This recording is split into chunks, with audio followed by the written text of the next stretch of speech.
right, we're in the Q&A for Lesson 1 in turning learning to earning. And so, Tom, in Napoleon Hill, can you share about whatever the mind can conceive and believe it can achieve? Can you share with people on why that's such a powerful concept to one's mind?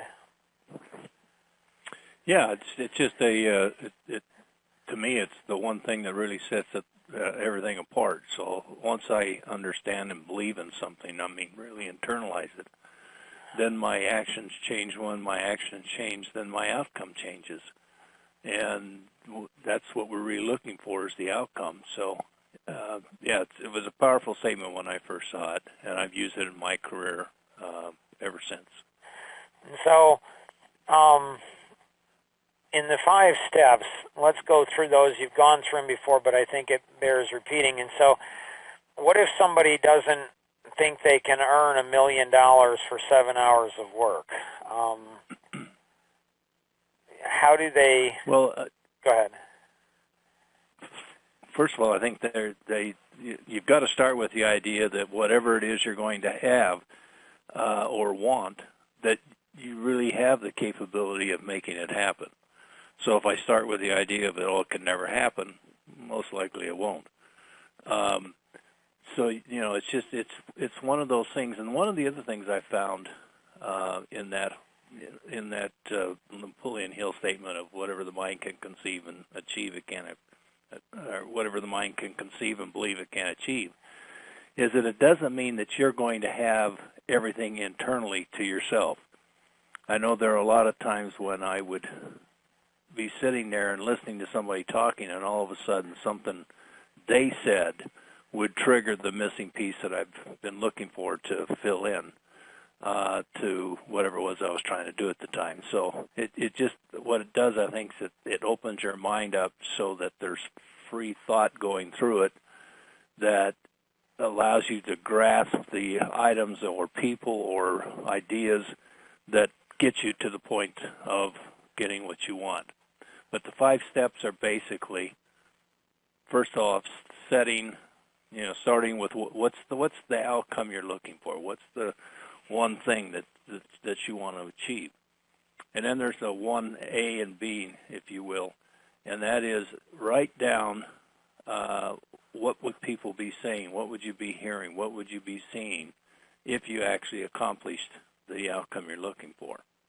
Now, those things you put down just because it doesn't mean that they're not going to happen until you get there. They're kind of guidelines. You'll start hearing and seeing and feeling those kind of things before you actually get to the outcome. And then you just list every obstacle that will stop you from getting to the outcome. You then go back and list what you would have to give up on each one of those obstacles to get over the obstacle to get to the outcome. And then the 4th step's really the big one, and that's really the money one. And that is, it's yes or no. Is it worth it to me to give up whatever I have to give up to get over the obstacle to get to the outcome? If I say yes all the way down, then I've totally internalized it. And I just then move on to the 5th step, which is just go make it happen and do it. But if I hit a no, that means I've found something I'm not willing to give up, so I can't get over that obstacle that I know I need to get over to get to the outcome. Therefore, it won't happen. So I have to start over and reevaluate everything. Okay. So if you're listening to this, do you understand what Tom said? If you do, well, one of two, if you say, yes, I understand what Tom said, then obviously you're a lot smarter than I am. Because every time I hear this, I'm like, I think I understand. But then Tom shares a little nuance like A and B. Okay, I didn't understand the significance of that last time. And so we're going to drill into this more and more. So here might be some ideas, but even in hearing Tom share it now, I'm like, oh, okay, I didn't get that the last time.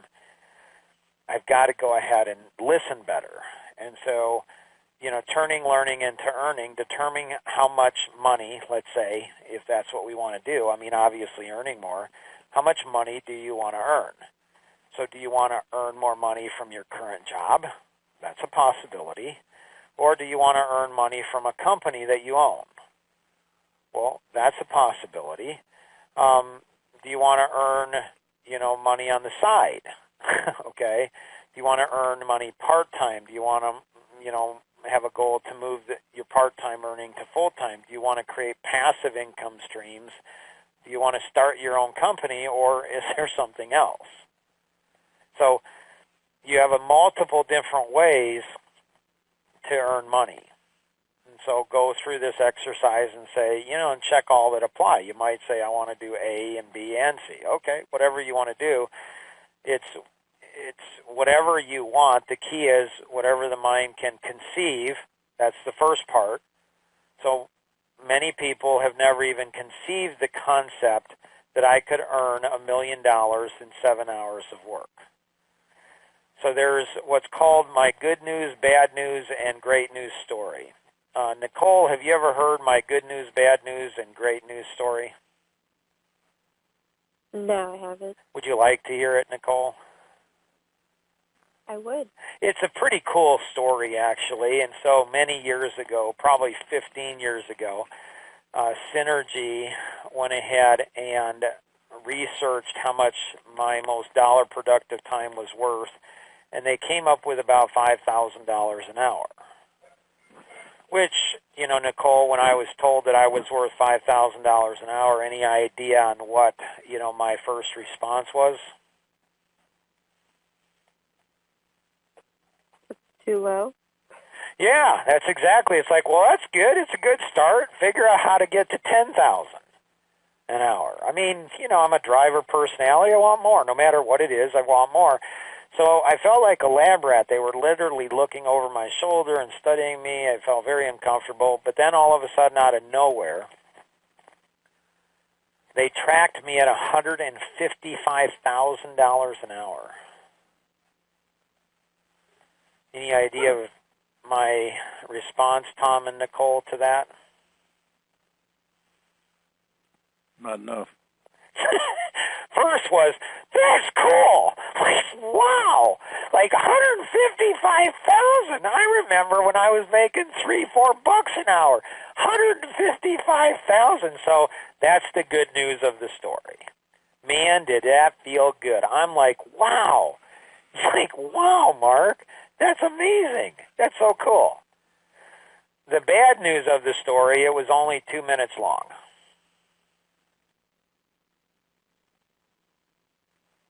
The great news is we knew what 2 minutes it was, and we knew everything that happened prior to. So live in the Chicago area, very close to Argonne National Laboratories, where they have the atom splitter and accelerator and some really funky, cool stuff.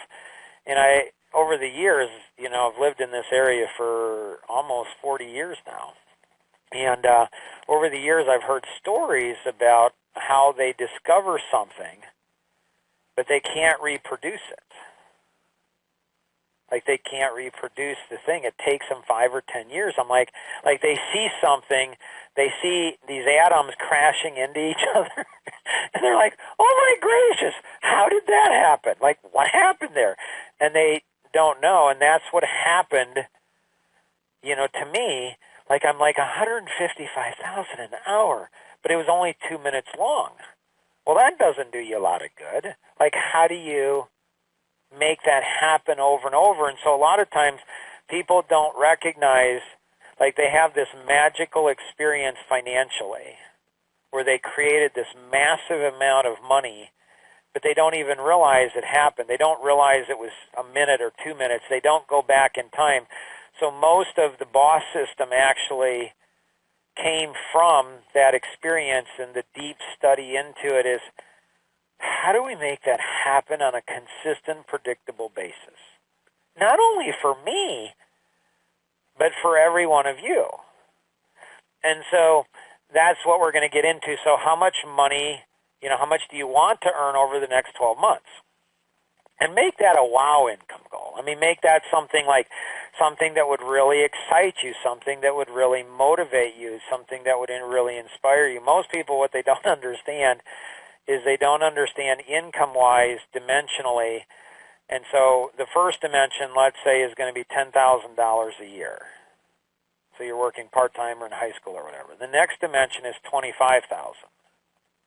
Next dimension is 50, and then 100, and then 250, and then $500,000, then $1 million, then 2.5 million, 5 million, 10 million, 25 million. It's roughly double. And so every time you make a dimensional jump, you have to think differently. So the only difference between making 100,000 and 250 is how we think. And from going from 250 to $500,000, $500,000 to $1 million, $1 million to 2.5 million is how we think.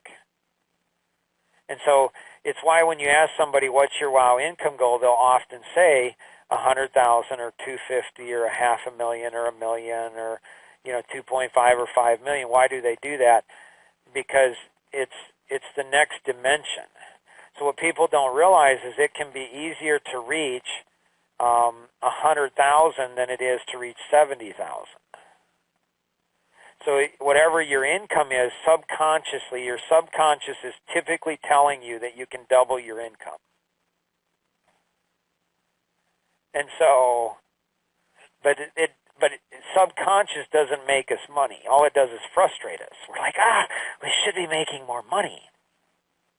And so if somebody wants to make 10 or 20% more than what they're currently making, that's typically not their subconscious talking, it's their conscious talking. It's often the analytic personality that we learned about in the psychology of people where, I can only make 10 to 20% more. No, consciously, but when you tap into your subconscious and double your income or your WOW income goal, all of a sudden it's like you realize I need a new engine.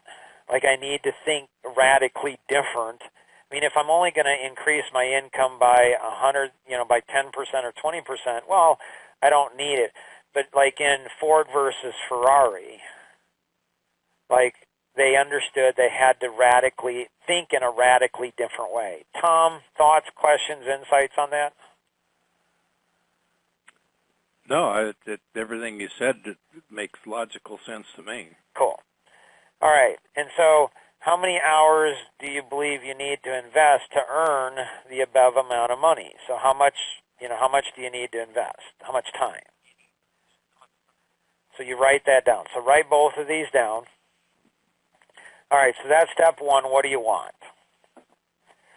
Then in step one, how do you want to earn the money? So I want to earn this amount of money. How do I want? Do you want to work more hours? Probably not. Probably not. Do you want to work, harder and smarter in the hours you currently work? Okay, that's another way. Do you want to sell someone else's product or service line? Let me tell you, that's a lot easier than developing your own product line. Like developing your own product or service line. Oh, I've gone that route. Man, is that a hard route to go. Do you want to sell through other distribution channels? Do you want to create your own product or service line? Again, really hard to do. I mean, really, really hard to do. You better be committed to doing that. Do you want to create your own distribution channels? Again, oh my gracious, so hard to do. So hard to do. Or other. When do I want to start earning more money? Put the date. How long will it take to start earning the extra money? How many months is it going to take? When will I get started to do that? So again, I think a lot of times people go to motivational, inspirational seminars, workshops, they get pumped up. Somebody's trying to sell them something, so they get them all pumped up on how they're going to make all this money, but it's a feeling, it's not a reality. So not only what do I want to earn, but how do I do the what? Like how am I going to do it? Like we have to gain clarity. The Engineer Clarity Network, if you're not a part of that, if you're not a member of it, become a member, EC2, Engineer Clarity Community. It's only $20 a month. Best best money you can invest in too. So join that for sure, because it'll help you gain clarity. If you don't have clarity of how much money you want to earn, and if you don't have clarity of how you're going to earn it, there's a high likelihood you're probably not going to earn it. Okay, so then we look at obstacles. So we got the want. Now we go to step 2 and the obstacles. Now we didn't include in there what Tom said, 1A and 1B. Or maybe that was 2A and 2B. What was the A and B, Tom? What would you be hearing or seeing or feeling? What would people be saying to you? So is that 1A or is that 2B? 2A and 2B? No, that would go under, you put it under the first step. Gotcha. So I define what I want. Okay. And then once I have that laid out, then I put the A, B's, and C's down. And those are the guideposts. Gotcha. Okay, so that's really important. So add that to that. And that's why it's important Tom's on today to help us understand that. Because what that's doing is it's tapping into your subconscious. It's tapping into your visual, verbal, and kinesthetic learning styles. So your brain is learning based on visual learning, how we see, verbal learning, how we hear, kinesthetic on touch and feel. And so when you start to touch and feel, when you start to see, when you start to hear what people are saying, what all of a sudden your synapses in your brain start going. It's like Paul Weiner would say, the tingles start to occur. Like your goosebump moments, like, oh my gracious, like this is really going to happen. And if you don't feel and sense that and see that and hear that, it doesn't give you the firepower, you're going to probably quit. All right, so then we look at the obstacles, and so let's take a look at some of the obstacles. So what are my relational obstacles and risk? So Tom, said something once on one of the mastermind calls that put me into tears, literally, when he said, we were all in a group, and he said, none of us on this call understand the price that Mark's wife and 7 kids have paid for Mark to get and present what he's presenting. Nobody's ever said that. So how did Tom know that? Because his wife, his kids, paid a price for his success. And so there's a price, there's obstacles that we often don't, realize. And if we don't understand those and go through those, what are my financial obstacles and risk? What are my emotional, obstacles and risk? What are the obstacle costs and risk for those around me? So it's not just, am I willing to pay the price, but is my wife willing to pay the price? Are my kids willing to pay the price? Are my grandkids now? Like there's a price that has to be paid to get where we want to go. And if we don't understand those obstacles, well, we're probably going to get tripped up. How much money and time will it take me to do what I want to do? So the $1 million in 7 hours, what if it cost me $3 million to get to the million? Well, that doesn't make any sense. But again, all of those things are important. What are other obstacles that are there as well?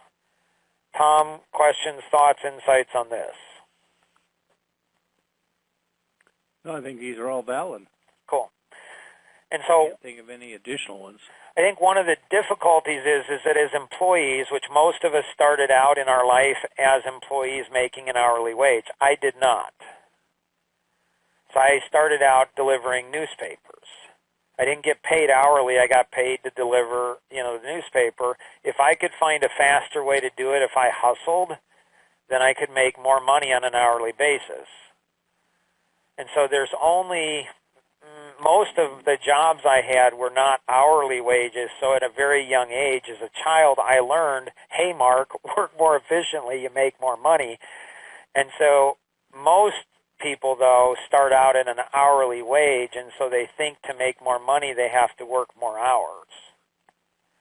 And that's not the case in the quantum world. So then take a look at the sacrifices. What are the sacrifices? Step 3. So what relational sacrifices will there be? What financial sacrifices will I face? So when I started my own company, I was 27 years old. I had a part ownership in a mortgage company. I was making on track to make over $460,000 a year. 27 years old, 3 kids, wife not working outside the home, and so I walked away from all of that and $1 million in equity to pursue my life vision. And so there's tremendous risk in that, tremendous sacrifice in that my wife and my kids made. So if we don't understand, there's in the Bible there's a story or parable about somebody who builds a tower and doesn't go ahead and consider the cost. And so if you don't consider the cost, you get up to the roof and you don't have the money or the resources to put the roof on, people walk by and mock you. And so if, as an employee, if we do 70% of the work, we get paid 100% of our income. I've never, in all the years of being an owner, having lots of employees, I've never had an employee come to me and say, Mark, I only gave you 70% today. So you don't have to pay me 100%. You pay me, 70%. I've never had that happen, not once. But as a business owner, or when you're looking at turning learning into earning, you can do 99% of the work, and almost all 100% of that return comes in the last 10%. If we don't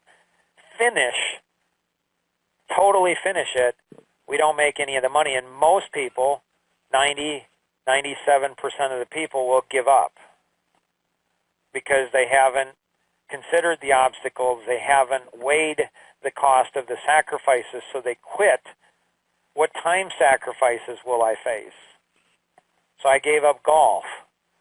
I was playing golf 2-3 times a week, enjoyed it a lot, and I gave up golf for 30 years. Still haven't gone back into it, thinking about it though. So what time sacrifices, what emotional sacrifices, what technology sacrifices, what knowledge sacrifices, what family sacrifices, what are the other sacrifices? So what are all of these sacrifices that I need to have? Tom, thoughts, questions on that? Nicole, any questions?